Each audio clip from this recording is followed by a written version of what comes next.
षड्यंत्र के तहत, सोची समझी साजिश के तहत देश की डेमोग्राफी को बदला जा रहा है। ये देश सहन नहीं करेगा। स्वतंत्रता दिवस पे देश को बांटोगे आप लोग, आप देश को बांटने का काम करोगे, आप देश को डिवाइड करोगे। भारत के सिटीजन्स के ऊपर मानते हैं घुसपैठियों के कि उनकी बात करने से देश का डिवीजन हो जाएगा। ये देश का सबसे बड़ा खतरा है, आंतरिक विभाजन। यही लोग इसके लिए पहले इस्लाम बड़ा कि देश बड़ा, मेरे लिए देश बड़ा फिर धर्म बड़ा। बोला आपके लिए हिंदू इस्लाम पहले बड़ा कि देश बड़ा, इस्लाम पहले बड़ा कि भारत माता बड़ा। मैं पहले भारत माता की जय बोलूंगा, फिर अपना धार्मिक नारा बोलूंगा। नमस्कार दर्शकों, मैं हूं नाविका कुमार और आप जुड़ रहे हैं मेरे साथ आज स्वतंत्रता दिवस के स्पेशल एपिसोड सवाल पब्लिक का शो पर। आप सभी को स्वतंत्रता दिवस की बहुत बहुत बधाई। आजादी की 79th वर्षगांठ पर प्रधानमंत्री नरेंद्र मोदी ने लाल किले की प्राचीर से देश को संबोधित किया। सोनिया जी नहीं गई, वो समझ में आता है, लेकिन Rahul Gandhi leader of opposition, खड़गे साहब लीडर ऑफ ऑपोजिशन इन राज्यसभा, ये दोनों तो संवैधानिक पद पर हैं। उनका कर्तव्य बनता था कि वो ऐसे मौकों पर वहां रहें जब देश की बात हो रही हो। 15 अगस्त किसी पार्टी, किसी विचारधारा, किसी संस्था की बपौती नहीं है। ये देश को मिली स्वतंत्रता की गौरव गाथा है। प्रधानमंत्री कोई भी हो, वो देश एक ही होता है और प्रधानमंत्री लाल किले की प्राचीर से देश को संबोधित करते हैं।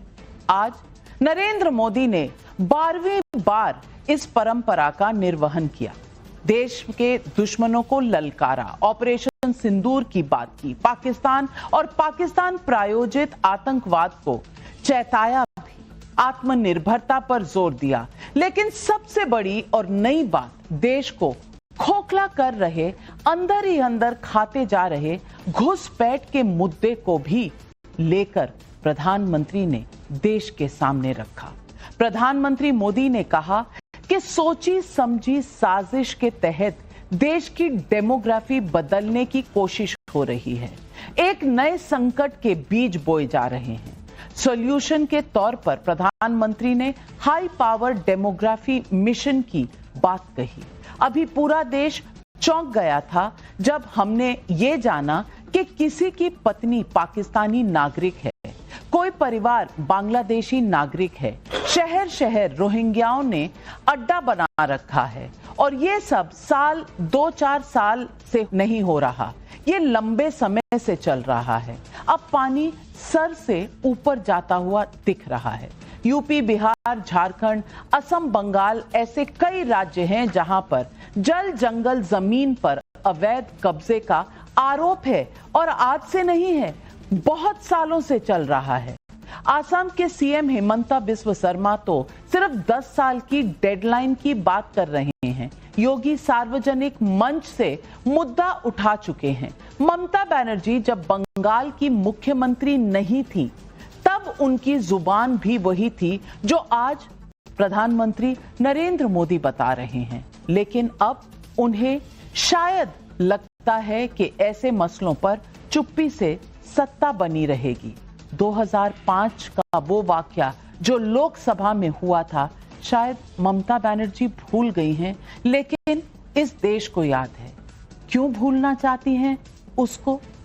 जब उन्होंने कागजों को फेंका था स्पीकर की कुर्सी पर और कहा था कि लेफ्ट पार्टीज बंगाल में घुसपैठियों की वजह से जीती हैं, ये मुद्दा पार्लियामेंट में कब होगा?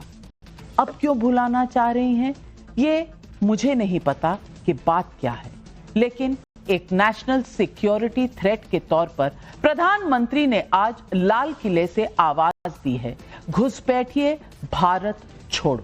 सवाल पब्लिक का है कि घुसपैठ क्या अब राष्ट्रीय सुरक्षा को चैलेंज है या मामला राजनीति का है? यही सवाल आज पब्लिक पूछ रही है।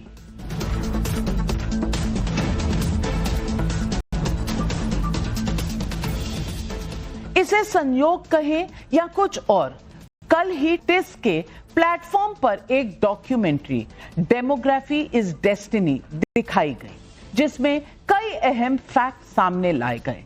इस डॉक्यूमेंट्री में जो बताया गया है उसके मुताबिक देश की जनसंख्या संरचना में बड़ा बदलाव हुआ है और अगर ऐसा ही रहा तो अगले 120 सालों में देश में हिंदुओं की आबादी घटकर लगभग 67% रह जाएगी। दावा यह भी है कि कश्मीर से लेकर यूपी तक, बिहार से लेकर बंगाल तक, झारखंड से लेकर असम तक कई राज्यों में मुस्लिम आबादी तेजी से बढ़ रही है।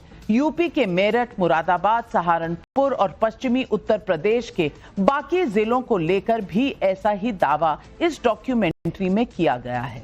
डेमोग्राफी चेंज की वजहों में एक बड़ी वजह अवैध घुसपैठ को भी बताया गया है। मैंने पहले कहा कि संयोग कहिए या कुछ और कि कल ये रिपोर्ट आई है और आज प्रधानमंत्री मोदी ने भी डेमोग्राफी चेंज पर लाल किले से देश को आगाह किया। सुनिए प्रधानमंत्री मोदी ने क्या कहा। षड्यंत्र के तहत, सोची समझी साजिश के तहत देश की डेमोग्राफी को बदला जा रहा है। एक नए संकट के बीज बोए जा रहे हैं और ये घुसपैठिए मेरे देश के नौजवानों की रोजी रोटी छीन रहे हैं। एक घुसपैठिए मेरे देश की बहन बेटियों को निशाना बना रहे हैं। ये बर्दाश्त नहीं होगा। ये घुसपैठिए भोले भाले आदिवासियों को भ्रमित करके उनकी जमीनों पर कब्जा कर रहे हैं। ये देश सहन नहीं करेगा। कोई देश अपना देश घुसपैठियों के हवाले नहीं कर सकता है। दुनिया का कोई देश नहीं कर सकता है, तो हम भारत को कैसे कर सकते हैं। मैं आज लाल किले की प्राचीर से कहना चाहता हूं, हमने एक हाई पावर्ड डेमोग्राफी मिशन शुरू करने का निर्णय किया है। डेमोग्राफी में चेंज को लेकर कुछ आंकड़े सच में चौंकाने वाले हैं। देश के सबसे बड़े राज्य उत्तर प्रदेश में साल 1951 में हिंदू आबादी 85% थी। 2011 में ये 80% से कम हो गई, जबकि मुस्लिम आबादी 1951 में करीब 14% थी, 2011 में बढ़कर 20% हो गई। सिर्फ 60 सालों में इस तरह डेमोग्राफी बदलने का ये एग्जाम्पल डराने वाला है। वजहें इसकी कई हो सकती हैं। अब जरा असम की तरफ चलते हैं, वहां की हालत देख लीजिए। 1951 में असम में हिंदू आबादी 73% से ज्यादा थी, जो 2011 में घटकर 61% के करीब रह गई, जबकि इसी दौरान मुस्लिम आबादी 24 से लेकर 34% बढ़ गई। पश्चिम बंगाल में 1951 में 80% हिंदू आबादी थी, 2011 में 70% हो गई, जबकि मुस्लिम आबादी 20% से 27% हो गई। झारखंड के संथल परगना में तो इस कालखंड में मुस्लिम आबादी 12% से ज्यादा बढ़ी, जबकि हिंदू आबादी 23% से ज्यादा घट गई। सवाल यह है कि क्या ये आंकड़े डराने वाले हैं या आखिर में ऐसी कौन सी वजह है कि समाज का एक वर्ग अनुपात में तेजी से घटता जा रहा है, दूसरा वर्ग बढ़ता जा रहा है। जाहिर है ये आंकड़े पब्लिक डोमेन में हैं और इसके अलग अलग प्रोस्पेक्ट को लेकर चर्चा भी होती रही है, जैसे जनसंख्या बढ़ने के पीछे की वजहें, सामाजिक राजनीतिक कारण। लेकिन अभी तक इस देश में घुसपैठ को लेकर सेंट्रल लेवल पर कोई बड़ी ड्राइव शुरू की गई हो, ऐसा होता हुआ नहीं दिखा। समय समय पर राज्य सरकारें और स्थानीय प्रशासन कार्रवाई करते रहते हैं, जिसकी रिपोर्टिंग भी होती है। पहली बार प्रधानमंत्री मोदी ने घुसपैठियों के खिलाफ हाई पावर डेमोग्राफी मिशन की बात की है, जिसका मकसद है कि अगर आप भारत में घुसपैठिए हैं तो आपको यहां से निकलना होगा। लेकिन घुसपैठ पर एक्शन से पेट में दर्द शुरू हो गया है। किन्हें और क्यों, ये आप उन्हीं से सुन लें। भारतीय जनता पार्टी ये बता दे कि भारत का क्षेत्रफल 2014 में क्या था और आज जब हम 2025 में खड़े हैं तो भारत का क्षेत्रफल क्या है? हम तो उस प्रदेश से आते हैं और हम सब लोग जानते हैं, अगर मेड़ भी कोई काट दे तो हम उसकी हत्या कर देते हैं। अब सोचिए हमारे भारत की जमीन कितनी छिन गई। ये हम नहीं, हमारे पास आंकड़े हैं। जो डेमोग्राफी की बात कर रहे हैं उन्हें ये जरूर बताना चाहिए भारतीय जनता पार्टी को, संगी साथियों को, कि भारत का क्षेत्रफल क्या है आज और 2014 से पहले भारत का क्षेत्रफल क्या था। घुसपैठी आ रहे हैं, इस पर चर्चा करिए। बहन बेटियों को इसमें क्यों ला रहे हैं? हर चीज में बहन बेटी को क्यों लाते हैं? किसी पर भी कोई प्रहार करे व्यक्ति बाहर से आकर, उसका हमको उसके सामने खड़े होकर हमें उसका जवाब देना है। लेकिन घुसपैठी हैं, अगर हैं, आ रहे हैं तो कौन उनको आने दे रहा है? आज सुरक्षा किसके हाथ में है? घुसपैठ हो रहा है तो सच इसका पर्दाफाश करिए। इंटेलिजेंस आपका, हाई पावर कमेटी आपके पास है? सरकार आप चला रहे हैं, किसको कह रहे हो? जो चीजें करना उसको कहना कहाँ है? ऐसे में सवाल पब्लिक का है। सवाल नंबर 1, घुसपैठियों के खिलाफ आर पार की लड़ाई के ऐलान से मोदी विरोधी क्यों भड़क रहे हैं? सवाल नंबर 2, रोहिंग्या, बांग्लादेशी, पाकिस्तानी या किसी दूसरे देश के घुसपैठियों को भारत में क्यों रहने दिया जाना चाहिए? सवाल नंबर 3, डेमोग्राफी में बदलाव सच में इतना बड़ा मुद्दा है या नई राजनीतिक लड़ाई का हथियार खोजा जा रहा है? ये सवाल आज पब्लिक भी पूछ रही है। और आज हमारे साथ सवाल पब्लिक का शो पर जुड़ रहे हैं मेरी दाहिनी तरफ प्रदीप भंडारी, बीजेपी के राष्ट्रीय प्रवक्ता, संगीत रागी जी, पॉलिटिकल एनालिस्ट, और यहां शोएब जमाई जी, AIMIM के नेता और प्रवक्ता, नव्यान शर्मा जी, आम आदमी पार्टी के नेशनल प्रवक्ता। लेकिन पहला सवाल जाता है अश्विनी मिश्रा जी को, जो हमारे साथ जुड़ रहे हैं और आज ऐसा रंग पहने हुए हैं जिससे कभी कांग्रेस पार्टी को थोड़ा परहेज होता था, लेकिन आज दर्शकों आप सबको भी और यहां मेरे साथ पैनलिस्ट को भी स्वतंत्रता दिवस की ढेर सारी बधाई। अश्विनी जी, आज प्रधानमंत्री ने देश के सारे अचीवमेंट्स की जहां बात की, वहां एक चैलेंज की भी बात की, लेकिन विरोधियों को सिर्फ चैलेंज की बात ही समझ आ रही है और एक मुद्दा बन गया है कि घुसपैठियों की बात शुरू हो गई तो ये राजनीतिक एजेंडा है। आपको नहीं लगता ये एक राष्ट्रीय एजेंडा है, नेशनल सिक्योरिटी का एजेंडा? जी नाविका जी, आपके सभी दर्शकों को और देशवासियों को 79th इंडिपेंडेंस डे की बहुत बहुत शुभकामनाएं। क्योंकि आपने मेरे कपड़ों से शुरू किया है तो मैं इसी से शुरू करता हूं। ये रंग जो है हमारे शौर्य का प्रतीक हुआ करता था, शिवाजी के झंडे में हुआ करता था, हिंदुओं की पूजाओं में हुआ करता था, हर जगह हुआ करता था। और इस रंग का सबसे ज्यादा अपमान किया है आरएसएस ने। आरएसएस ने इसने अपने झंडे में जगह दी। वो आरएसएस जिसने तिरंगा तक नहीं फहराया, उसे अपने झंडे में जगह दी। और आज प्रधानमंत्री जी उस आरएसएस का कंट्रीब्यूशन गिना रहे थे लाल किले से। वो आरएसएस जो विरोध करती थी सत्याग्रह का, जो विरोध करती थी अंग्रेजों भारत छोड़ो का, जो विरोध करती थी, नोटिफिकेशन निकलते थे कि गांधी जी के साथ कोई नहीं जाएगा। नाविका जी आपको दिखाता हूं मैं एक मिनट के लिए आपको रोकना चाहती हूं। मुझे घोर आपत्ति है क्योंकि आपने कहा ये रंग देश के शौर्य का प्रतीक था नहीं है। ये आज हमारे तिरंगे में है और कोई इस रंग को भूल नहीं सकता।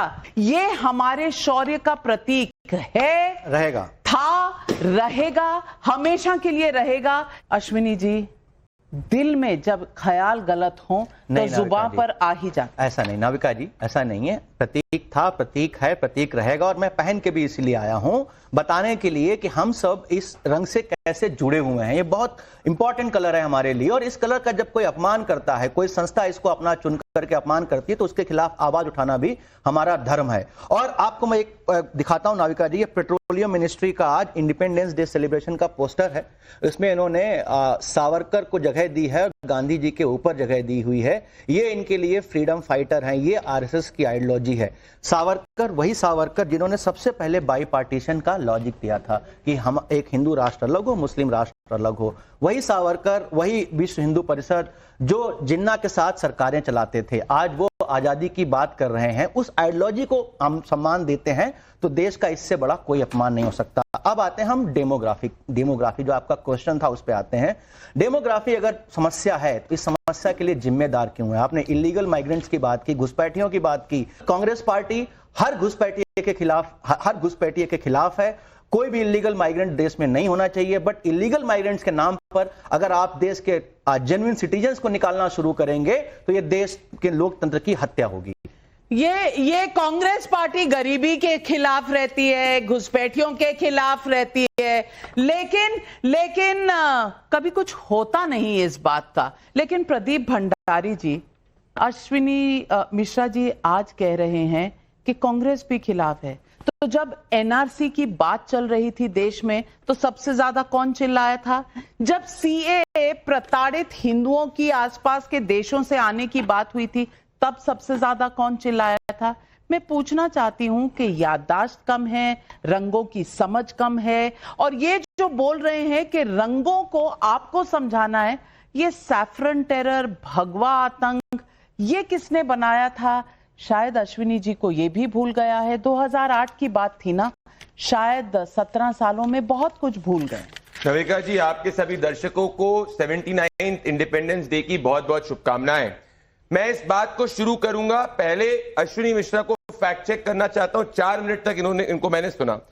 1876 में two nation theory sir Syed Ahmad Khan ने बात करी थी सबसे पहले, जिन्होंने कहा था पाकिस्तान होना चाहिए, हिंदू और मुसलमानों में बांटने की बात करी थी। Fact check number 1।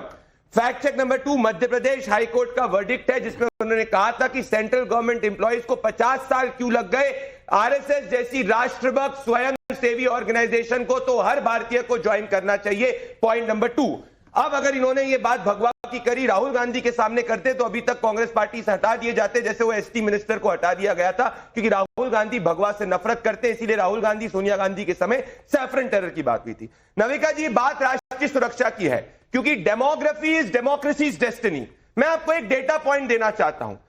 हिंदुस्तान के अंदर पिछले 70 सालों में हिंदुओं का जो ग्रोथ रेट है पर पॉपुलेशन की वो 16.8% है और मुस्लिम्स की 24.6% है। साथ में इलीगल इन्फिल्ट्रेशन की ग्रोथ रेट 33% है। मल्लापुरम के अंदर जहां पे हिंदू जो है माइनॉरिटी के अंदर है, 1952 से एक भी हिंदू माइनॉरिटी कैंडिडेट जो है वो नहीं जीत पाया। ऐसा क्यों हो रहा है? तो क्या इस देश के लोकतंत्र को जानबूझ के इसकी डेमोग्राफी को घुसपैठियों को घुसाकर परिवर्तित करने से इस देश के लोकतंत्र पे हाथ बढ़ाने का प्रयास किया जा रहा है? यह हमारा मेन इशू है।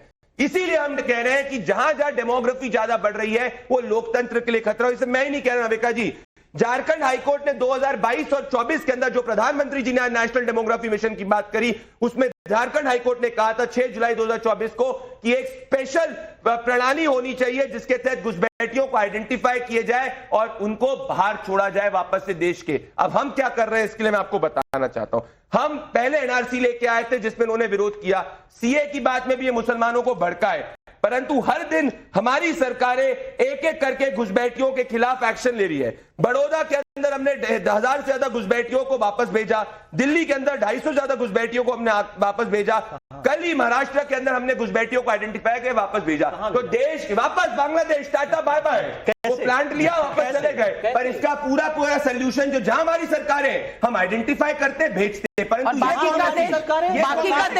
बाकी का देश मतलब जहां हमारी सरकारें मतलब हिंदुस्तान में आपकी सरकार नहीं है, हम एक्शन लेते हैं। हिंदुस्तान में आपकी सरकार नहीं है, पड़ता है क्योंकि हिंदुस्तान में आपकी सरकार नहीं है, ये हिंदुस्तान में आपकी सरकार नहीं है, इसीलिए इसका बॉर्डर स्टेट मैटर हो गया, बॉर्डर स्टेट मैटर हो गया, इंटरनेशनल बॉर्डर स्टेट मैटर हो गया। एक-एक करके मैंने तो आपके बीच में नहीं बैठा। घुसपैठी का समर्थन करोगे भारतीय के ऊपर, घुसपैठी का समर्थन करोगे, आप भी इसीलिए लाल हुए क्योंकि घुसपैठियों का समर्थन कर रहे हो। नव्यान शर्मा, मैं आपसे पूछना चाहती हूँ, अश्विनी जी ने अभी कहा कि कौन है सरकार में, किसको घुसपैठियों के लिए दोष देना चाहिए। मैं आपको बता दूं कि तब के प्रधानमंत्री 2008 में डॉक्टर मनमोहन सिंह ने कहा कि ये एक बहुत बड़ा चैलेंज है। वो क्या बीजेपी के प्रधानमंत्री थे? वो बीजेपी के नेता थे, वो इस देश के प्रधानमंत्री थे और 2008 में उन्होंने इस प्रॉब्लम की व्याख्या की और उन्होंने कहा कि सब पॉलिटिकल पार्टीज को इस पे कंट्रोवर्सी नहीं करना चाहिए, डिवाइसिव बातें नहीं कहनी चाहिए, ये चैलेंज है, इसे रिजॉल्व करना चाहिए। 2004 में श्री प्रकाश जायसवाल जी ने कहा और ये उन्होंने पार्लियामेंट में एक रिप्लाई दिया और उन्होंने कहा बहुत बड़ा मुद्दा है, कुछ आंकड़े भी रखे। कानपुर के नेता थे, यूपी से आते थे श्री प्रकाश जायसवाल, कोल के मंत्री थे, MOS होम थे। मैं बोलना चाहती हूं कि जब हो हल्ला हुआ तो अपनी वोट बैंक के डर से वो रिप्लाई विड्रॉ कर लिया गया। मैं पूछना चाहती हूं, घुसपैठिए कोई 2-4 दिन, कोई 10 साल में तो आए नहीं, बड़ी प्रॉब्लम है। क्या हम उम्मीद कर सकते हैं कि सारी राजनीतिक दल एक प्लेटफॉर्म पर आकर इस मुद्दे को रिजॉल्व करेंगी? क्योंकि हक अगर मारा जाता है तो किसी हिंदुस्तानी का मारा जाता है। बिल्कुल एब्सोल्युटली सही कह रहे हैं और हम तो बिल्कुल आपके साथ हैं इस बात पे। सरकार को तो बल्कि आगे आके निर्णय लेना चाहिए और बीजेपी के प्रवक्ता को सुनकर ऐसा लगता है कि शायद वो विपक्ष में है, सरकार में आने की कोशिश कर रहे हैं और जब वो आएंगे तब वो करेंगे। अरे भाई 11 साल से आप सरकार में हो, एनआरसी का समर्थन करते हैं। अरे रुको एनआरसी का रुकिए, आप रुकिए, मेरी बारी है, मैं आपके बीच में नहीं बोला, मैं आपके बीच में नहीं बोला, मेरी बारी है, मैं बोलूंगा, मैं डिसाइड करूंगा। इन्होंने एक बार, ये बड़ा सिंपल सा काम है, इतना उछलने की जरूरत ही नहीं है। आप सरकार में हो, डेटा दे दो, कितने इलीगल इमिग्रेंट्स आए हैं, कितनों को आपने बाहर निकाल दिया। आप डेटा दे दो, मत दो, मुझे बता दो कहां मिलेगा, मैं ढूंढ लूंगा। 11 साल में आपने ऑन रिकॉर्ड कितने इलीगल इमिग्रेंट्स को देश से बाहर किया, कितने लोगों को आइडेंटिफाई किया और सरकार ने क्या किया? इनके तो मंत्री ने ट्वीट किया था, अब वो उसको जो मर्जी कहते रहे, वॉश अवे हो गया, फेड अवे हो गया, जो भी हो गया, लेकिन मंत्री ने ट्वीट किया था कि हम रोहिंग्यास को बसा रहे हैं, उनको सिक्योरिटी देंगे, उनको घर देंगे। ये इनके मंत्री ने आपने वापस से, मैं अरे आप अपने मंत्री जी के दिल्ली चुनाव के समय भी अपने मंत्री जी के ट्विटर हैंडल पे जाके देखो, हुई थी। आपके मंत्री जी फेक न्यूज चलाते हैं क्या? अरे आपके मंत्री जी फेक न्यूज चलाते हैं क्या? आपके मंत्री जी फेक न्यूज चलाते हैं क्या? आपके मंत्री फेक न्यूज चलाते हैं क्या? आपके मंत्री ने ट्वीट किया, आपके मंत्री ने ट्वीट किया। इंपॉर्टेंट बात, एक और इंपॉर्टेंट बात, आप मुझे बता दो, आप मेरे नेता पे पर्सनल अरे मैंने आप मुझे बता दो, क्या आपकी पार्टी एनआरसी के समर्थन में आपकी पार्टी का ज्ञापन दिखाओ, आपके ज्ञापन दिखाओ, वो फेक न्यूज है, को सेट करो, एफआईआर हमें क्या मतलब? आपके मंत्री ने ट्वीट किया, मैं एक सवाल आपसे पूछूं, अमानतुल्लाह खान आप ही की पार्टी से है ना? बिल्कुल है ना? उनका बयान याद होगा आपको कि हम रोहिंग्या को एक एक घर जाकर 10,000 रुपए देंगे, हम बसाएंगे, हम उन्हें घर देंगे। तो ये आप घुसपैठियों के खिलाफ अपना पोजीशन दिखा रहे थे? वो उनके पास कोई डेटा होगा ना, तभी पैसे दे रहे थे, सरकारी पैसा जो टैक्स पेयर का पैसा। देखिए मैं तो बड़ी सिंपल सी चीज ये कहना चाहता हूँ कि अमानतुल्लाह खान तो चलो एक जगह का विधायक हो गया, पूरे देश के मंत्री ने ट्वीट किया तो था, उसका पूरे देश के मंत्री ने ट्वीट किया था, उसकी रिस्पांसिबिलिटी, अकाउंटेबिलिटी। अरे आपकी दिल्ली की सरकार, आप ईडब्ल्यूएस फ्लैट जो है घुसपैठियों को दिल्ली में देने की बात कर रहे थे, ट्वीट किया था, हम बिजली देंगे, हम पानी देंगे, हम सुरक्षा देंगे, और ये मैं बताऊं आपको नाविका जी, ये खान का मैं आपको बताता हूँ, ये रहमतुल्लाह खान का वीडियो, मैं आपको बताता हूँ कि ये ऐसा क्यों करते हैं। ये रोहिंग्यास को खुद बसाते हैं ताकि रोहिंग्यास के नाम पे राजनीति करें, रोहिंग्यास के नाम पे देश को बांटे, रोहिंग्यास के नाम पे वोट। अच्छा चलिए, ये है इनकी राजनीति। आज देश में स्वतंत्रता दिवस पे देश को बांटोगे आप लोग, आज देश को बांटने का काम करोगे, आप देश को डिवाइड करोगे,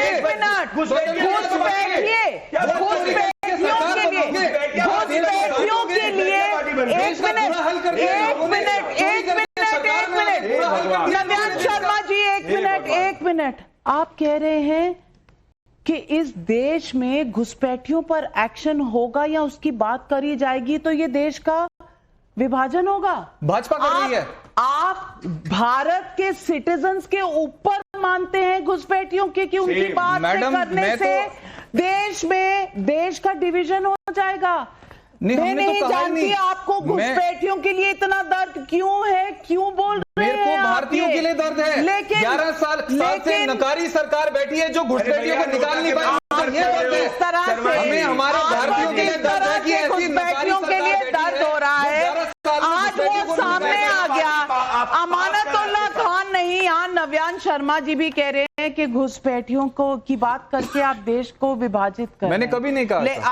मैंने नहीं कहा। मैं साउंड बाइट प्ले कर देती हूं। भाजपा बसा रही है उन्हें, भाजपा उनके नाम पे नाम बता रही है, भाजपा संरक्षण दे रही है, उसका सबूत है इनके मंत्री का ट्वीट निकाल के दे। सुनिए, मैं आप लोग देश को डिवाइड कर रहे हो।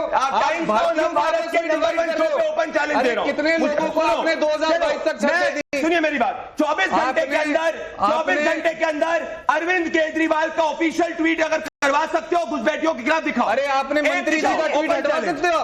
आप अपने मंत्री जी का ट्वीट हटवा सकते हो? बेटियों को आप अपने मंत्री जी का ट्वीट हटवा सकते हो? घुसपैठिए भारतीयों के ऊपर है। एनआरसी का ऑफिशियल रिकॉर्ड है, यूपी के अंदर 12,000 से ज्यादा रोहिंग्या पकड़े गए जिनके आधार कार्ड है। एक मिनट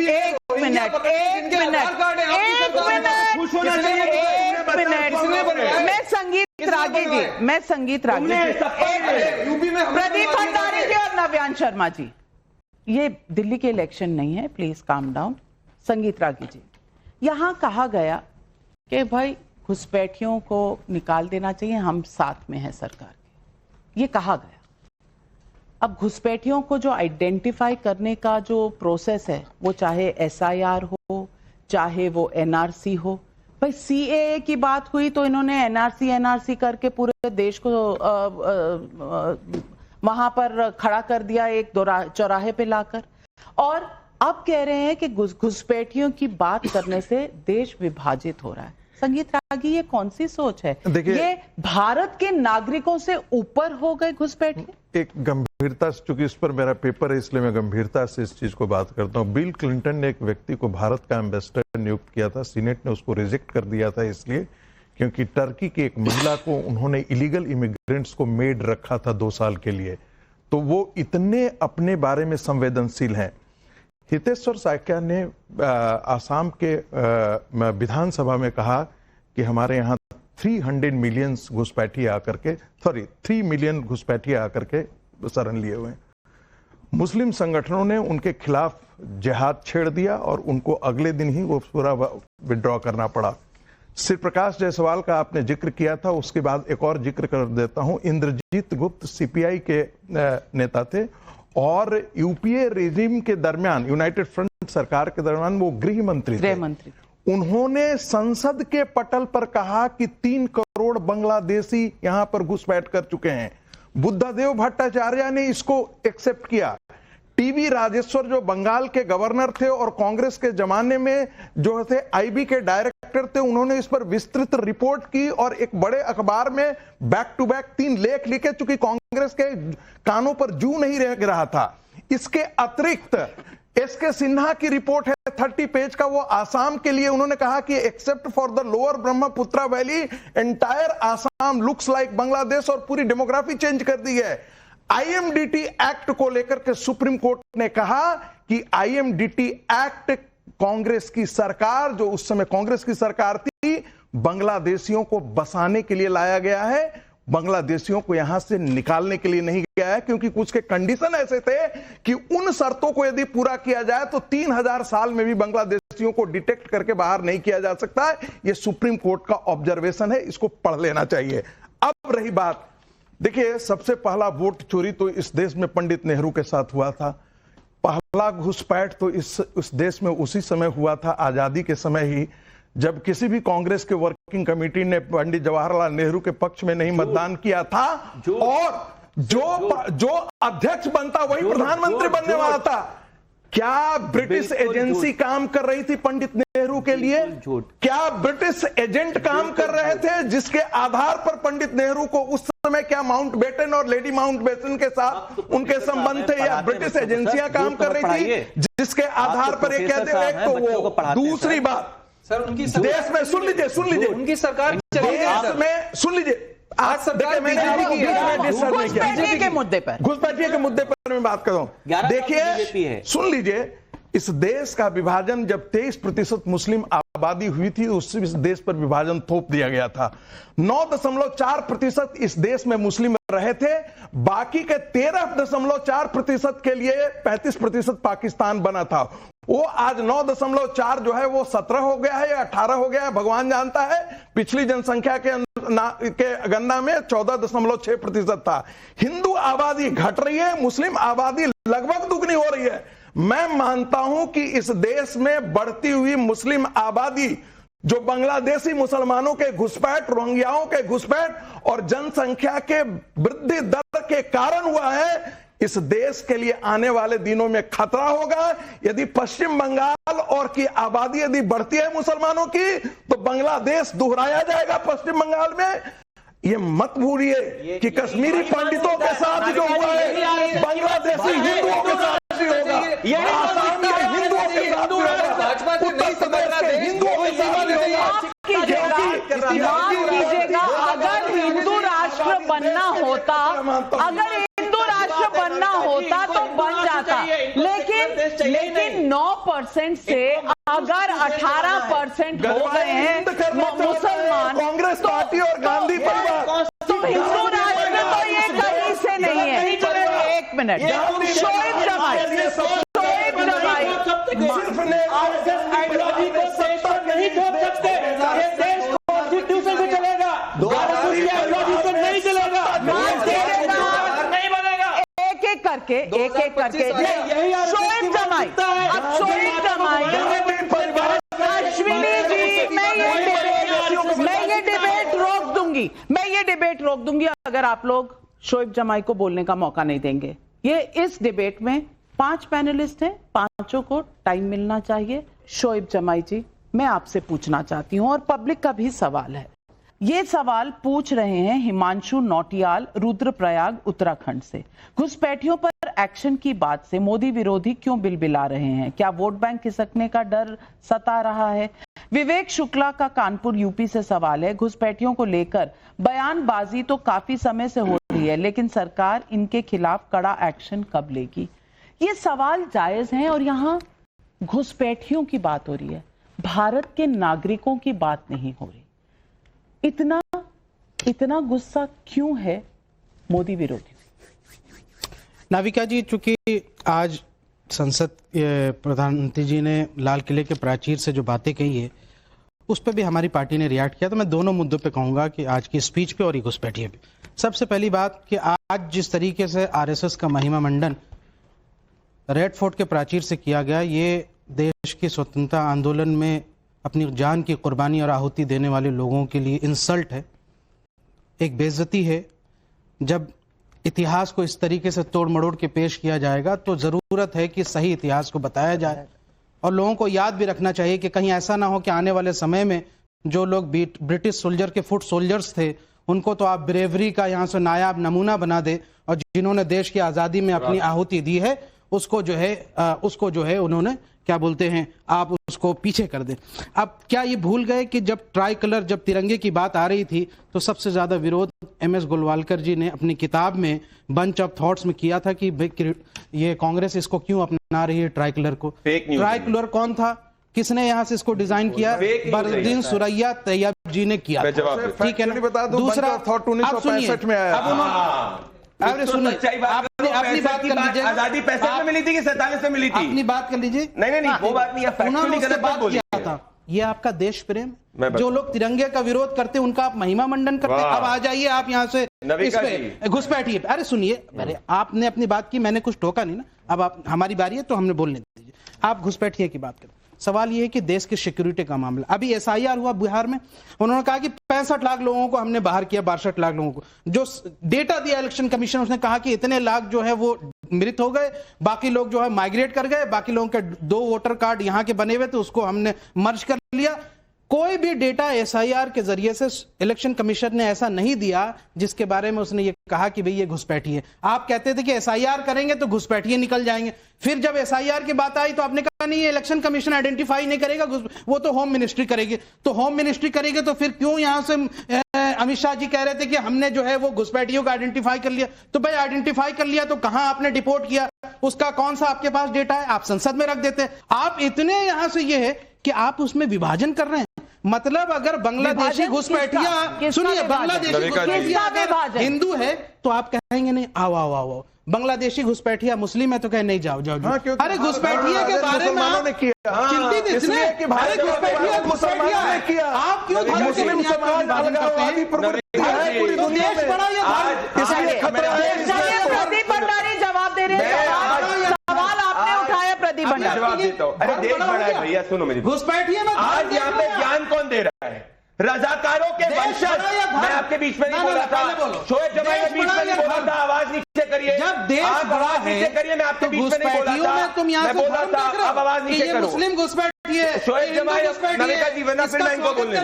शोएब जमाई जी, आपको मैंने सुना था। शोएब जमाई जी, आपने हो गया शोएब जमाई, हो गया अपने नोटा का। शोएब जमाई जी, आपने इतने सारे पॉइंट्स उठाए, अब जवाब। देश विरोधी ताकतों को तो यहाँ से ये पता नहीं क्या एक नया सगुफा छिड़ गया। शोएब जमाई जी, आपकी पार्टी की कोई माइनॉरिटी संगठन की मीटिंग नहीं है तो आपने आरोप लगाया है, जवाब देने का हक है उन्हें। जवाब एक लाइन में, जवाब एक लाइन 1930 के बाद से इस देश का मुसलमान पाकिस्तान के लिए लड़ा, हिंदुस्तान की आजादी के लिए नहीं लड़ा।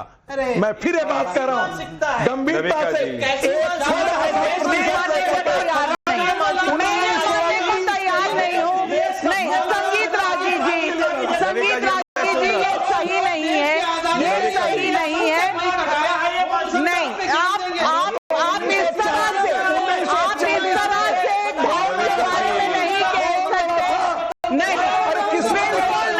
बिल्कुल नहीं, बिल्कुल नहीं। मैं खंडन करती हूँ, ये सच्चाई नहीं है। मैं खंडन करती हूँ और मैं कहती हूँ कि इस देश के हर मुसलमान पर उंगली उठाने से पहले सोच लें। लेकिन प्रदीप भंडारी जी, मेरा सवाल सिर्फ इतना है कि जब घुसपैठियों की बात आती है तो आपकी साइड हो या उनकी साइड हो, ये हिंदू मुसलमान कहां से आ जाते हैं? घुसपैठिया होता है और भारत का नागरिक होता है, उसका धर्म कुछ भी हो। 100% नविका जी, परंतु पहली बात मैं बताऊं, आज यहाँ पे प्रवचन कौन दे रहा है?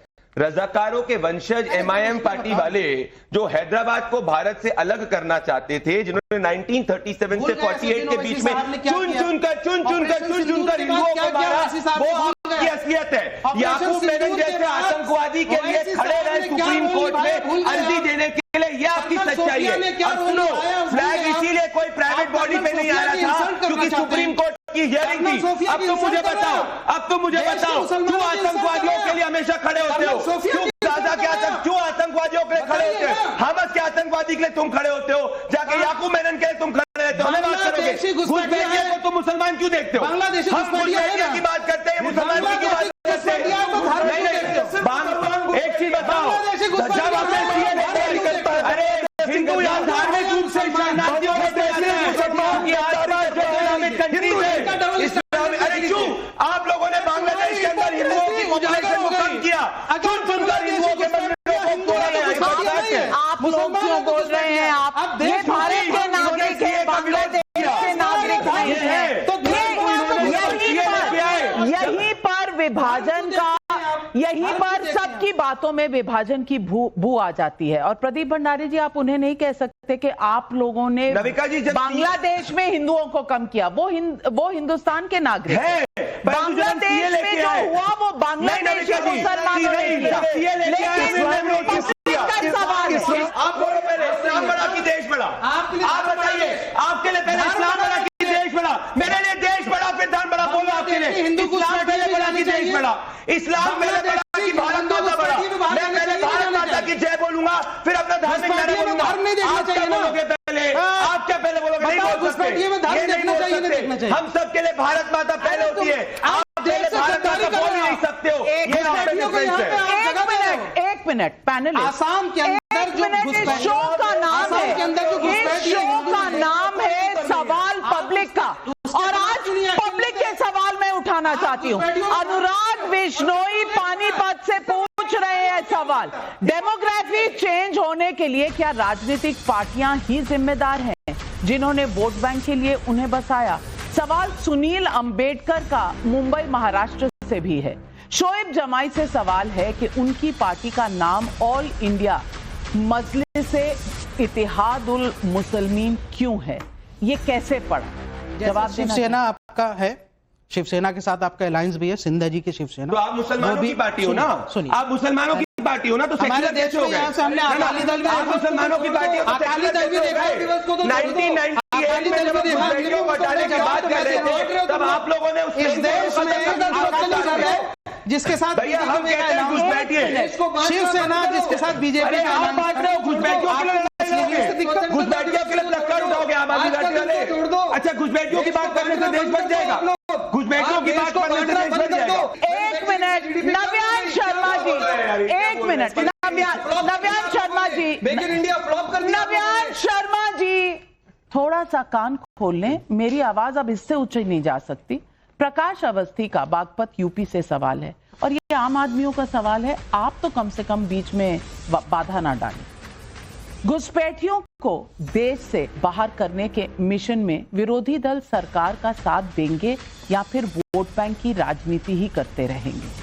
इसका जवाब दे दीजिए अशोक। नाविका जी, सारे घुसपैठी, सारे इलीगल माइग्रेंट देश के लिए खतरा है, हम सब एग्री करते हैं, बट उससे बड़ा खतरा संगीत सागी जैसी मानसिकता वाले लोग नहीं, मेरी जैसी मानसिकता सच को बता रहा है, अपना आइडियल मानते हैं, खतरा है, जो गोडसे को अपना आइडियल मानते हैं, देश को हिंदू मुसलमान में डिवाइड करते हैं, गांधी परिवार ये है आरएसएस की आइडियोलॉजी, ये देश के लिए सबसे बड़ा खतरा है।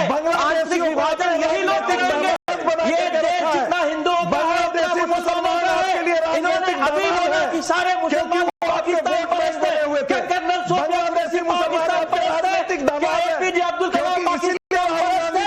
शर्म आनी चाहिए आपको ऐसी बातें करते हैं, देश को अभी भी डिवाइड करने की बात करते हैं। हम गद्दारों के लिए सबसे बड़ा खतरा ये मानसिकता है, देश के लिए सबसे बड़ा खतरा ये मानसिकता है, ये मानसिकता वाले लोग राहुल गांधी गद्दारों के साथ खड़े होते हैं। एक मिनट, मुझे सिर्फ इतना बता दीजिए, देश की इतनी चिंता करने वाले आज पहुंचे नहीं।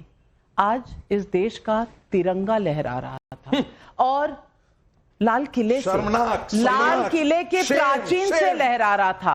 ना खड़गे जी थे, ना राहुल गांधी जी थे। मैं सिर्फ कहना चाहती हूं, और हमें शायद रोज अपने आप को याद कराना चाहिए, ये देश है वीर जवानों का, अलबेलों का, मस्तानों का, और इस देश के नागरिकों का देश है। और जब इस देश के नागरिकों बनाम घुसपैठियों का कोई मुद्दा उठा जाए तो ये देश का विभाजन कैसे हुआ? मैं सिर्फ इतना पूछना चाहती हूं कि क्या ये मुद्दा गंभीर नहीं है? गंभीर नहीं होता तो कांग्रेस के प्रधानमंत्री रहे हों या बीजेपी की सरकार में प्रधानमंत्री रहे हों, हर प्रधानमंत्री ने इस देश की चिंता करते हुए, डॉक्टर मनमोहन सिंह ने भी और प्रधानमंत्री नरेंद्र मोदी ने भी ये मुद्दा उठाया था। तो फिर ये मुद्दा विभाजन करने वाला कैसे हो गया? इस मुद्दे पर हम सबको सोचना पड़ेगा और यही आज प्रधानमंत्री ने आगाह किया। फिर ये लड़ाई क्यों? यही है आज सवाल पब्लिक का। तमाम पैनलिस्ट को और दर्शकों आपको बहुत बहुत धन्यवाद। नमस्कार।